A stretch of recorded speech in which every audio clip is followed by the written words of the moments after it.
Tract. I will teach you, my townspeople, how to perform a funeral, for you have it over a troop of artists. Unless one should scour the world, you have the ground sense necessary. See, the hearse leads. I begin with the design for a hearse. For Christ's sake, not black, not white either, and not polished. Let it be weathered, like a farm wagon, with gilt wheels. This could be applied fresh at small expense, or no wheels at all, a ref dray to drag over the ground. Knock the glass out! My God, glass, my townspeople, for what purpose? Is it for the dead to look out, or for us to see how well he is housed, or to see the flowers or the lack of them, or what? To keep the rain and snow from him? He will have a heavier rain soon, pebbles and dirt and what not. Let there be no glass, and no upholstery, phew! And no little brass rollers, and small easy wheels on the bottom. My townspeople, what are you thinking of? A rough plain hearse, then, with gilt wheels and no top at all. On this the coffin lies, by its own weight. No wreaths, please, especially no hothouse flowers. Some common memento is better. Something he prized and is known by. His old clothes, a few books perhaps, God knows what. You realize how we are about these things, my townspeople. Something will be found. Anything, even flowers, if he had come to that. So much for the hearse. For heaven's sake, though see to the driver. Take off the silk hat. In fact, that's no place at all for him, up there, unceremoniously dragging our friend out to his own dignity. Bring him down, low and inconspicuous. I'd not have him ride on the wagon at all. Damn him, the undertaker's understrapper. Let him hold the reins, and walk at the side, and inconspicuously too. Then, briefly, as to yourselves, walk behind as they do in France, 7th class, or if you ride, hell, take curtains. Go with some show of inconvenience, sit openly to the weather as to grief. Or do you think you can shut grief in? What, from us? We, who have perhaps nothing to lose? Share with us. Share with us. It will be money in your pockets. Go now. I think you are ready. William Carlos Williams, from a compilation of selected poems edited by Charles Tomlinson. Welcome back to Clowd9 Writes Poetry, Episode 4. You just heard one of the more memorable selections from William Carlos Williams that I have read from a book that had been sitting on my bookshelf for a decent number of years. I think I received it as a high school graduation endowment, and I only recently picked it up. But William Carlos Williams was a 20th century poet. The poem that I had read, I believe, came from a compilation from 1917. I'm not sure if he's of Hispanic origin or whatnot, but, my only indication is that he has Carlos in his name. It's like, he's Carlos and he's Italian. He's Carlos and he's Argentinian. Go screw yourself.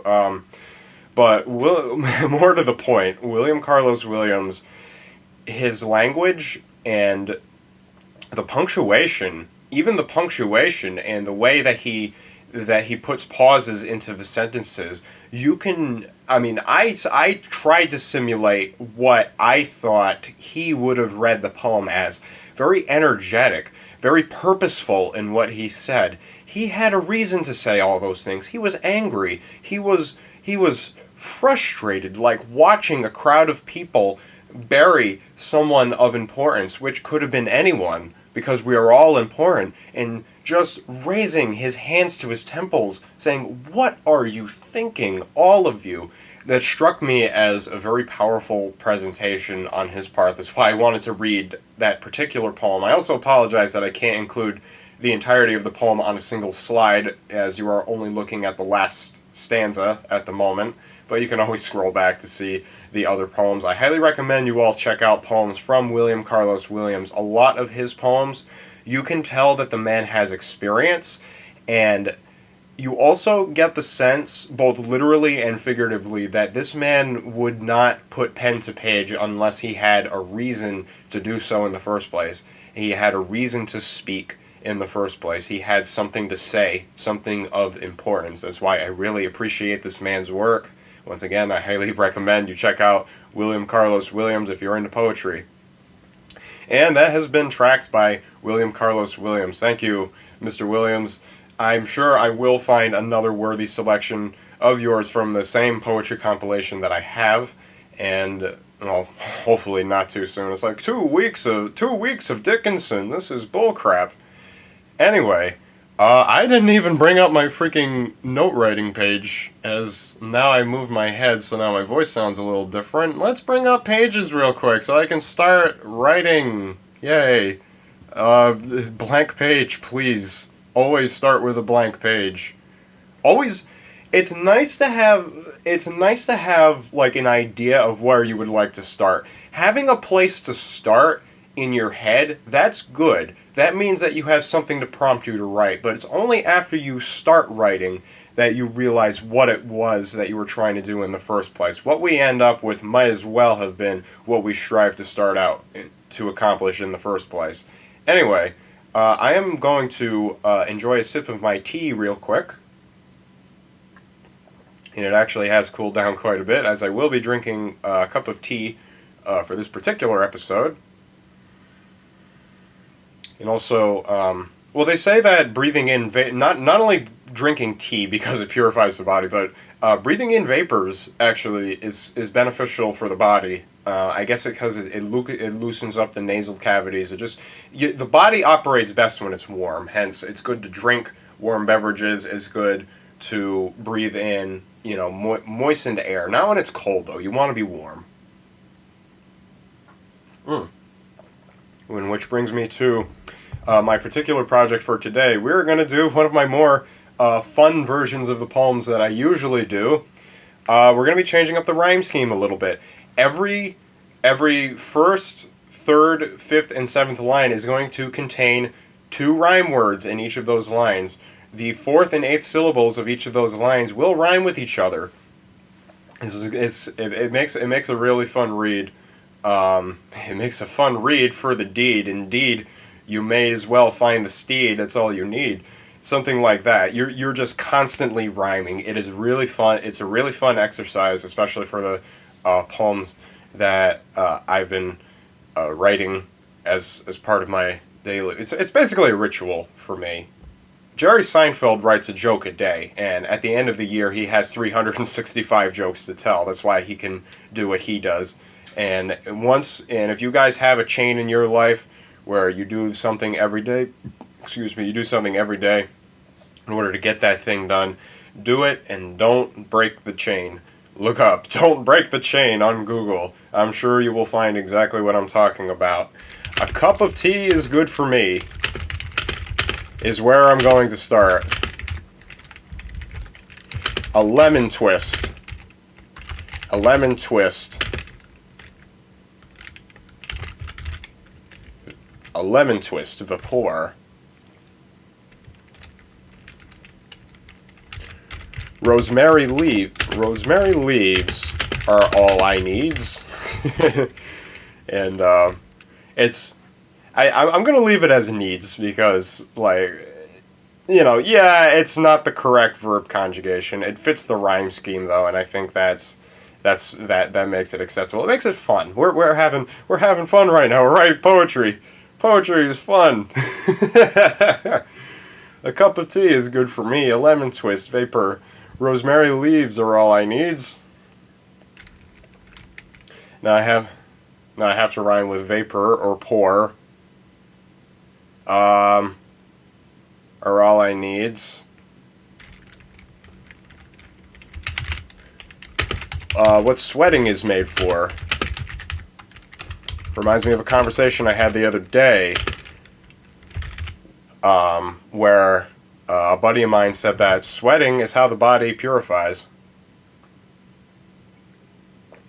Sweating is how the body removes impurities. That's why going to a sauna for like 15 minutes a week is pretty good, because you sweat it out. You sweat it out. The bowels in your pores are how you get mores. What sweating is made. A cup of tea is good for me. A lemon twist, vapor. Rosemary leaves are all I need. It's what sweating is made for. And saunas. And saunas. Oh, the weekly go. I am blowing through this poem way faster, and that is just fine for me, because honestly, the shorter that these episodes are, the easier it is on me. And saunas go. And saunas, oh, the weekly go. Save salad dressings. I'm not even sure why I'm bringing up salad dressings, but screw it. Save salad dressings, too. You want to use easy rhymes when you do poems like these. That's part of the fun, is so that the words will just roll right off the tongue. You know, eat, go, ooh, or, those are all really easy words to think of rhyme words for. Hence, you're probably going to be using a lot of words like that in poems like this. A cup of tea is good for me. A lemon twist, vapor. Rosemary leaves are all I need. It's what sweating is made for. And saunas, oh, the weekly go. Save salad dressing, too.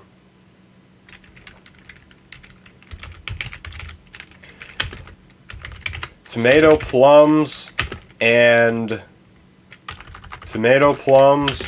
cucumber drums, and lettuce. No, I think, and I'm thinking, I'm trying to think of a four syllable word that I can end with the word goo, GOO. And no, goo. This is supposed to be like this is a yum poem. Goo is not a yummy word. It's like ugh. It's like slime. Ugh. A cup of tea is good for me. A lemon twist, vapor. Rosemary leaves are all I need. It's what sweating is made for. And saunas, oh, the weekly go. Save salad dressing too. Tomato plums, cucumber drums.